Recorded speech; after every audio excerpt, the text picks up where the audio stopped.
The first £1,000 you invest isn't going to make you rich, but it can completely change the way that you think about money. Your spending habits can change, you start to see the stock market differently, and investing starts to feel very real and very serious. I've been investing for over 8 years, so I know firsthand how these milestones can change the way that you think and behave. And for many people, £1,000 is the first major milestone in their investment journey. And today, I'm going to share the exact reasons why. So to get started, the first £1,000 proves that you've actually started your investment journey. You finally move beyond watching investment videos like this, comparing different platforms, and basically just saying that you're going to start soon. But some people watching will know that soon just never comes. When you have £1,000 invested, you finally have what is considered a meaningful amount in the market. And because of this, investing starts to feel very real and very tangible. And most importantly, you finally have evidence that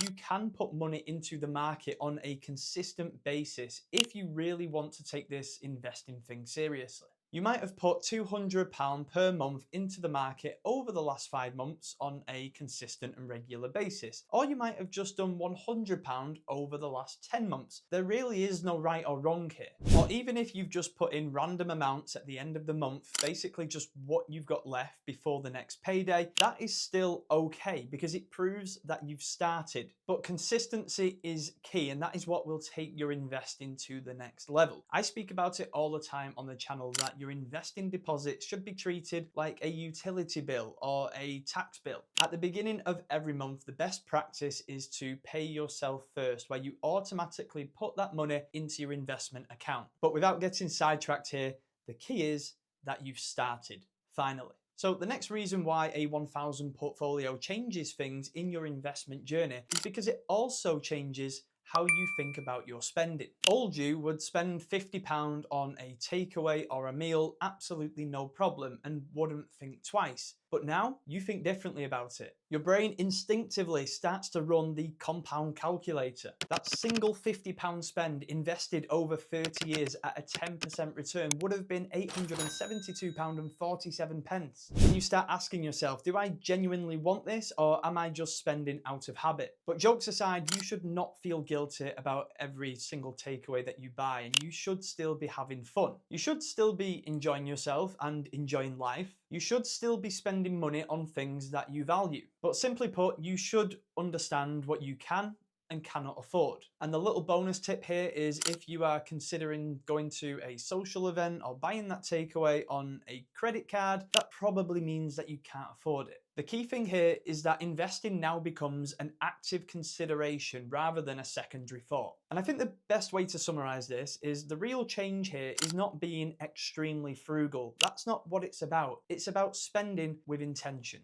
Next up, we get to the most exciting reason, and this is that you start to see your first real returns from your investments and you ultimately catch the investor's bug. Now, the returns may still only be modest, but you have noticed that they are now getting bigger as your portfolio grows. And at this point, you're putting 2 and 2 together here, and you're starting to see the connection between patience and progress. You realize that investing more money over a longer period of time results in portfolio growth. And personally for me, the moment that I caught the investor's bug was when I made the shift from gambling to investing. I won't bore you with too many of the details of this story, but going back to when I was 22, I was gambling pretty much every day. Just £5 here, £10 there, but it was all adding up. And eventually I realized that it couldn't carry on like this. So I made the switch from gambling to investing. And when you gamble on the football, you start to realize that as soon as that full-time whistle blows,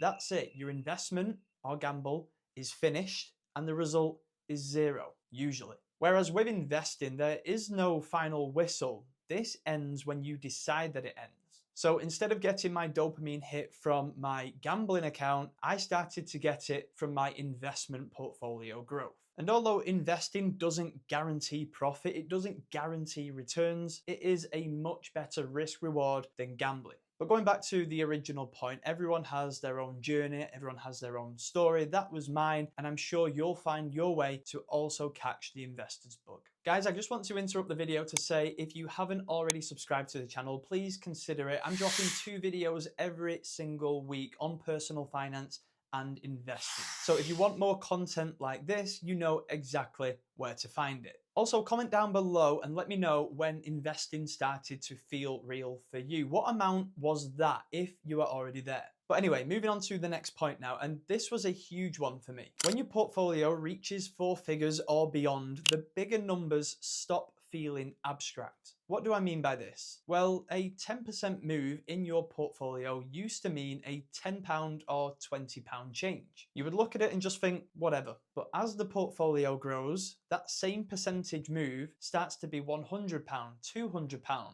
and beyond. And you just start to feel it that little bit more. And to be honest, this can feel quite exciting at times, but also uncomfortable. And it is something that you'll learn to get used to over time. This is something that watching YouTube videos cannot prepare you for. You have to have that first-hand experience with your own portfolio to really feel this. Now, for myself as an example, I really don't feel any swings at this point in my portfolio. I mean, I think being in crypto from such a young age definitely helped me with this because the volatility is just insane. But at the beginning, there was definitely some sleepless nights and some overthinking. And that's normal, that's part of the process. It doesn't mean that you're doing anything wrong, you're just learning from this new experience. At the end of the day, you have to remind yourself that if you are in this position, you are ultimately winning because it means your portfolio is big enough to really feel it. But it is so important to get used to this and to start to feel more comfortable with it, because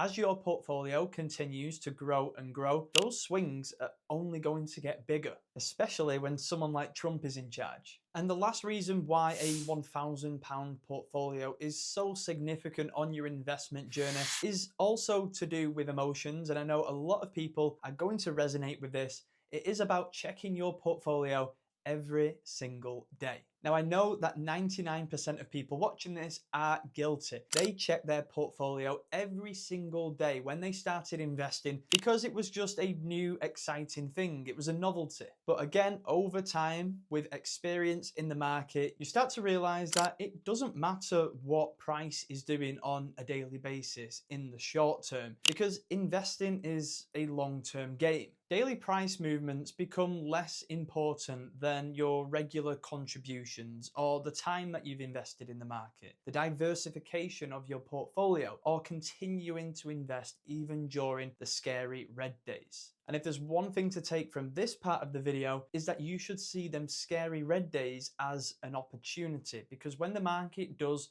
pull back or correct or crash, that is an opportunity for you to get a discount on your long-term positions, emphasizing the words long-term. So now we're just going to clarify what the £1,000 portfolio does and does not change. It does not give you financial independence. It does not give you the opportunity to become a millionaire overnight. It does not guarantee returns, but it does give you proof that you've started. It gives you a stronger spending filter and exposure to real market movement, which is going to help your emotions when it comes to volatility. And ultimately, everything that we've discussed in this video gives you a reason to continue to contribute to your portfolio on a regular basis. The key thing here is that the £1,000 portfolio has laid some solid foundations for you to continue to move forward with your investment journey. You've done the hard part, you've got started, and now at this point, you are a very serious investor looking to keep growing. When you're at this point, the only things that you really need to focus on from here on out are consistency, discipline, and patience.